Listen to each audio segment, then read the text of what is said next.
And I've got a real pleasure to welcome Daniel Jelitzka, who is the CEO and founder of JP Immobilien, JP Real Estate in Vienna. Daniel, how are you? I'm fine, thanks. Hi, Nils. It's great to have you here. Thank you so much in these strange times that we're still going through. We thought a few months ago that things will be better, but they're not quite there. What's it like in Vienna at the moment? You've gone back into lockdown? Today is the first day of lockdown. Yeah, everything is pretty calm.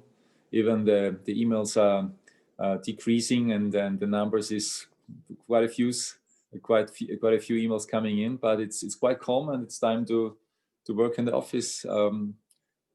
Quite concentrated. That's good. And catch up on things that had to wait before. Exactly. I like that attitude, Daniel. That's definitely something where you're looking for the positive aspect there. And in your game in real estate, it's definitely a tough one right now. But also there, you're looking for the positives.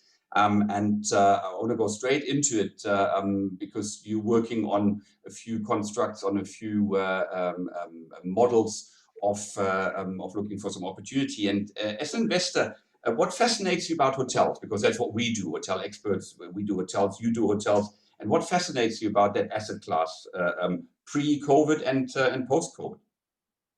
Well, the thing is, I think it's kind of an opportunity as we had in 2008, where we had the bank crisis. Right now we have a real hospitality crisis. Yeah, we have nobody coming in, flying in, and lots of our hotels in Vienna are just empty. And now we had to lock them down finally. We lost about, usually at this time in pre-COVID, we have 85% occupancy. Right now we are down to 20 and 25%, but we are doing well. But nevertheless, we can't cover our costs, and that's the pity all about it. But I have to admit that the resort destinations we operate and we own, so to say, if you can say it, the winner of the crisis, because there we in Spain, for example, in the Bikini Island resort, which we own, we had one and a half months after the lockdown, we had again an occupancy rate of almost 50% out of nothing. And then there was again the warning for travelers, and it sunk down again and went down to 20% occupancy. But it's an opportunity for sure. So it really is, as you say, the opportunities and finding those assets. What in particular are you looking for to invest in now? I mean, yes, opportunities, but what are kind of the benchmarks or the targets? Targets. We are concentrating on the whole euro, the euro-driven countries. All countries where euro is the currency, the whole region of the EU we talk about, and there we are focusing on city and resort destinations, but we picked out some particular destinations where we think that they're kind of an emerging market and where we find good opportunities, and we are going for concerning number of rooms. In cities, we'd like to have between 90 and 180 rooms, and in resort destinations between 50 up to 120. And we want to purchase. We go for standing hotels, which already exists, which have already the permission and everything. So we just have to do the redesigning, rebranding, and refurbishing because it shortens our investment period. And I think that 21 and 22. Is the appropriate time to do the investments, because I think that the values will come down the next month, because most of the operators they have already quite a big lack of equity, and they all are optimistic. They think that the COVID period, the pandemic, will be over soon. Yeah, so they put all the equity they have into their operation, to keep it open, but they're losing money, and at the end the beginning of next year, a lot of operators will say we can't afford the rent anymore, and this is the point where it's going to be rough and bloody, and where we'll try to help those guys. Yeah, because you can only do so much, as you say. You can only pay in so much until funds run out. Now, you, JP Real Estate, and PKF Hotel Experts, we've been working with each other for a number of years now. What's the single biggest item we were able to help you to unlock value in your properties? Where would you say, a little bit of self-promotion maybe for us, you would see our strength? I think your strength is that you are a one shop stop. Yeah, you know the market, you know the players, you know the requirements for a good hotel. You also very good in storytelling and and and bringing the right concept to the right place. Yeah, and I really have to admit, I just know you guys in Vienna, and those guys are just Michael, Stefan, and Christian. They're really doing a very, very good job. And out of our business, one can say it's already a friendship, and we rely on each other very much. Yeah. So I'm asking for their market opinion. Sometimes they are asking about my market opinion. So it's a great process, and we go along. Yeah. No, it's excellent to hear, and maybe maybe one day you look across the Eurozone. I'm not far away in Cape Town. It's only, I think, about a 12-hour flight with hour when they fly again. So we can maybe look at that. Now, what we're hearing at the moment is that in the crisis which is hitting the hospitality industry hard, which you elaborated on, the banks who've always been certainly around here a little bit skittish about hospitality because they don't understand it. Most of them don't understand it. Now they're Yes. looking at it. Now they're looking at it and saying, "Whoa!" So, what would you tell? What would you tell the bank that looks at to cut finance or not to provide finance in one of your projects? How would you answer that? I think one have to understand at the beginning that all the executives and general manager of the banks who decide on financing on hospitality, they have just they have a contract for the job, yeah, and they want to keep it as long as possible. And if they say I finance hospitality, they have to argue the board, the risk board, why they do it, why they do it right now. And right now nobody wants to. It's a bad market. It crashed. The hospitality market crashed actually. So why should they do that? I understand it actually.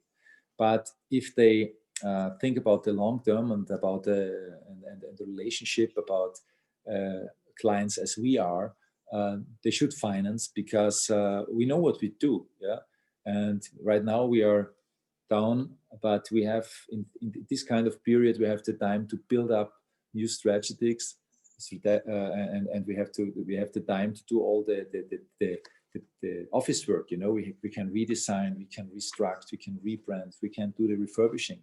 And I'm quite sure if you decide to purchase a hotel which is empty and which has no operator today, you will open it if you're fast, yeah, in 3 years, yeah.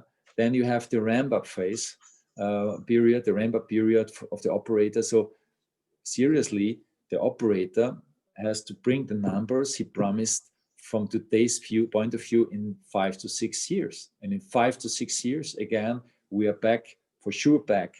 We have the old hospitality numbers we had before the COVID pandemic.